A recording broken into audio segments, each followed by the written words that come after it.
Good morning, बच्चों. Welcome to online classes for mathematics.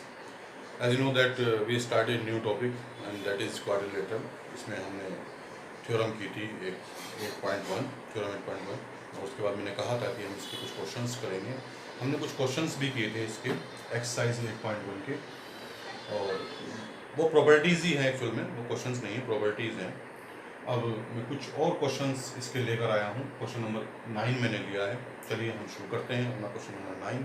और एक बात बच्चों मैं आपको बता दूँ कि इससे कोई घबराने की, डरने की आवश्यकता नहीं है. जितना बताया जा रहा है, लेकिन वो क्या करें, बहुत अच्छे से कंठस्थ उसको कर लें. कंठस्थ का मतलब उसे अच्छे से समझ लें. मैंने बताया कि प्रॉपर्टीज़ ऑफ पैरेललोग्राम जो है वो दे आर ऑलवेज इम्पोर्टेंट. तो प्रॉपर्टीज़ ऑफ पैरेललोग्राम जो हैं वो हमारे टिप्स पर होनी चाहिए. अगर वो एक बार हमारे टिप्स पर आ जाती हैं तो these questions are nothing but their applications. तो हम बार बार एक दो बार क्वेश्चन को करेंगे तो वो हमारे याद अच्छे से हो जाएंगे. And we also learn how to apply them and where to apply them. Question पढ़िएगा क्या कहता है इन अ पैरेललोग्राम. इसे हम शॉर्ट में पैरेललोग्राम पढ़ते हैं. ठीक है, ये पैरेलल लाइन बना दिया है और जीएम लिख दिया है. ABCD फिगर में दिया हुआ है. ABCD एक पैरेललोग्राम है. 2 points P and Q are taken on diagonal. इस डायगोनल BD पर ले लिए हैं मैंने 2 पॉइंट P और Q. कैसे लिए हैं कि जो ये DP है, ये वाले DP और ये BQ बराबर है. सच दैट, इसका मतलब है सच दैट, शॉर्ट में लिखा है. शो करना है हमें इसके 5 पार्ट्स, हमें इसके शो करने हैं. ये दिखने में 5 पार्ट्स हैं लेकिन ये सब एक या दो बातों से सारी बातें निकल कर आ जाती हैं. एक दो पार्ट हम प्रूव करेंगे, उससे सारे ये आपस में एक दूसरे से लिंक्ड हैं, कनेक्टेड हैं. तो इन्हें 5 पार्ट में समझें. अगर हमने ये कर दिया तो सारे हो जाएंगे. तो हम पहला पार्ट कर देखते हैं. क्या कह रहा है, in triangle APD and triangle CQB को हमें क्या दिखाना है, कॉन्ग्रुएंट दिखाना है. तो दो ट्राइंगल को फिगर में जरा देखो. APD AD is equal to क्या होगा हमारे पास, AD is equal to BC होगा. क्यों? क्योंकि ABCD is a parallelogram. ABCD क्या है, parallelogram. Opposite sides are equal and parallel. ठीक. Angle ADP is equal to होगा एंगल CBQ.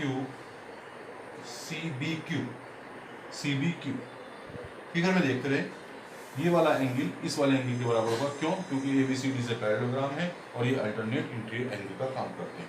ठीक है, ABCD से पैरेललोग्राम, ये लिख देंगे रीजन. ठीक.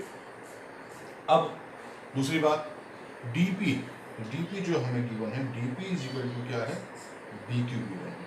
ये वाली साइड इसके बराबर दी गई है. तो ये वाली साइड इसके बराबर आ गई है, ये वाली साइड इसके बराबर है और इनके बीच का एंगल क्या आ गया, आपस में बराबर हो गया है. तो हम लिख सकते हैं बाय, कौन सा क्राइटेरियन लगता है, कॉन्ग्रुएंट दिखाना है हमें ट्राइंगल्स को.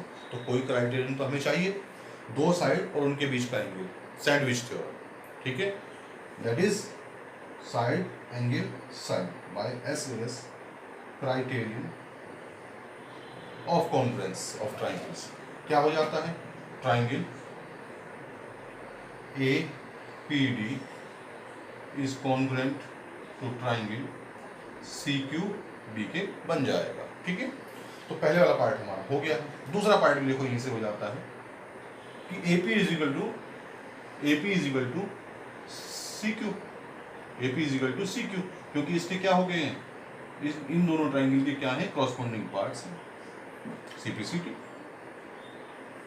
दूसरा पार्ट हो गया.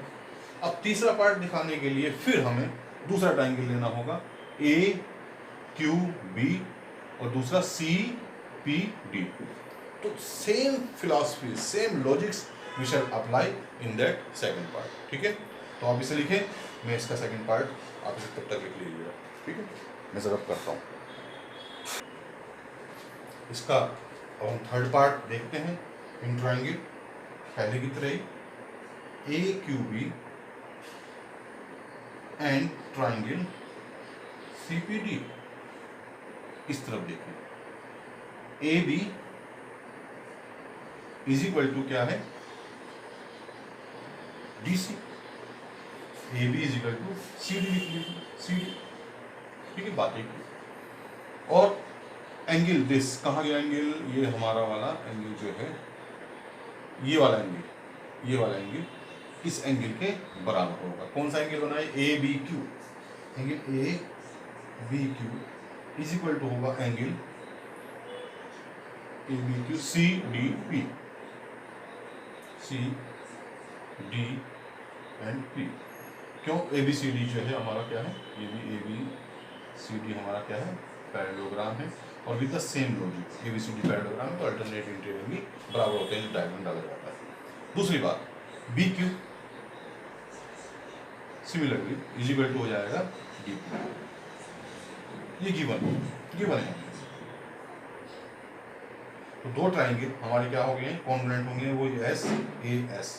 तो बाय एस ए एस देखोगे आप, ये साइड इसके बराबर आ गई है, ये एंगल इसके बराबर आ गया है, और ये दो साइड के बीच में फंसा हुआ एंगल बराबर हो गया है। तो एस ए एस लगता है क्राइटेरियन, और इस क्राइटेरियन की हेल्प से ट्राइंगल हमारा ए क्यू बी कॉन्ग्रुएंट हो जाएगा ट्राइंगल सी बी डी। ये हमारा थर्ड पार्ट था। फोर्थ पार्ट क्या कहता है? फोर्थ पार्ट ए क्यू मैं डायरेक्ट लिख सकता हूँ, A Q is equal to C P होगा। क्यों? क्योंकि ए क्यू और सी पी जो है ये इसके क्या है? सी पी सी टी है, corresponding parts of congruent triangle से। तो ये ऐसे ही हो गया। फिफ्थ पार्ट देखो, समझ में आ गया ना? A Q is equal to C P क्यों हुआ? Corresponding parts of congruent triangle से आया है। उसमें हमें कुछ भी नहीं करना पड़ा। आप देख रहे हैं कि हमें सिर्फ जो ताकत लगानी पड़ी है, जो मतलब ध्यान लगाना पड़ा है, वो पहले और थर्ड पार्ट को प्रूव करने में लगाना पड़ा है। और विद द सेम फिलोसफी दोनों प्रूव हो गए हैं। दोनों में एक ही क्राइटेरियन लगा है, साइड एंगल साइड वाला। ये भी सीपीसीटी इसका कंक्लूजन है, ये भी सीपीसीटी का ही एक हिस्सा है, पार्ट है। मतलब इसकी वजह से ये आ गया है, इसकी वजह से ये आ गया। ये इसके कॉन्ग्रुएंट होने का परिणाम है, इसके कॉन्ग्रुएंट होने का परिणाम ये है। अब इन दोनों के फर्स्ट और थर्ड के कॉन्ग्रुएंट होने का परिणाम ये है। थोड़ा ध्यान से देखें, हमारे पास आ गया है A P is equal to C Q, CPCT से आया था, अभी हमने प्रूव किया, ठीक है। और अभी जो फोर्थ हमने प्रूव किया है वो क्या आया है? A Q is equal to C P, ये भी सीपीसीटी से है। और we know by one of the property of a parallelogram, if a quadrilateral, if in a quadrilateral opposite sides, you just show opposite sides of a quadrilateral equal, then it is nothing but a parallelogram. अगर किसी quadrilateral में आप उसके opposite sides को equal दिखा दो, parallel दिखाने की आवश्यकता ही नहीं है, इक्वल दिखा देते हो तो वो पैरेललोग्राम बन जाता है। ये एक प्रॉपर्टी है जो मैंने आप लोगों को बताई थी, और मैंने कहा भी था कि अगर आप लोग भले ही आपको प्रूव ना करनी हो, लेकिन वो सारी प्रॉपर्टीज आपकी जो दी हुई है वो आपको पढ़नी चाहिए। तो अपोजिट साइड इस क्वाड्रिलेटरल में अगर हम बात करें ए क्यू सी पी में, ए क्यू सी पी में, या ए पी सी क्यू कहूँ, इसमें अपोजिट साइड क्या आ गई हैं? आपस में इक्वल आ गई हैं। तो इसका मतलब it shows that A P C Q is a parallelogram. ये हमारा फिफ्थ पार्ट प्रूव हो गया। तो देखा आपने बच्चों कि हमें सिर्फ दो ही पार्ट प्रूव करने पड़े हैं, एक फर्स्ट और एक थर्ड, और सब पार्ट्स उसके परिणाम हैं उनके, ठीक है, किसी न किसी रूप में उनके परिणाम हैं। वो जो ऐसे क्वेश्चंस हैं, बहुत आसान क्वेश्चन है, और मुझे लगता है समझ में आ गया होगा। इस तरह के ही लॉजिक्स हमें अभी सभी क्वेश्चंस को करने में लगाने हैं। स्पेशली मैंने बताया, फिर दोबारा बता रहा हूँ कि if we know the properties of a parallelogram very deeply, we just have to apply that. हमें सिर्फ उनको अप्लाई करना, और कुछ हमें इसमें ज़्यादा मेहनत नहीं करनी है। तो बार बार क्वेश्चंस को करें। इसका नेक्स्ट क्वेश्चन आप करके देखें, ठीक है। अगर नहीं होगा तो मैं कराऊंगा। अभी के लिए इतना ही। तो ठीक है बच्चों, thanks for watching, that's all for today. Thank you, bye bye.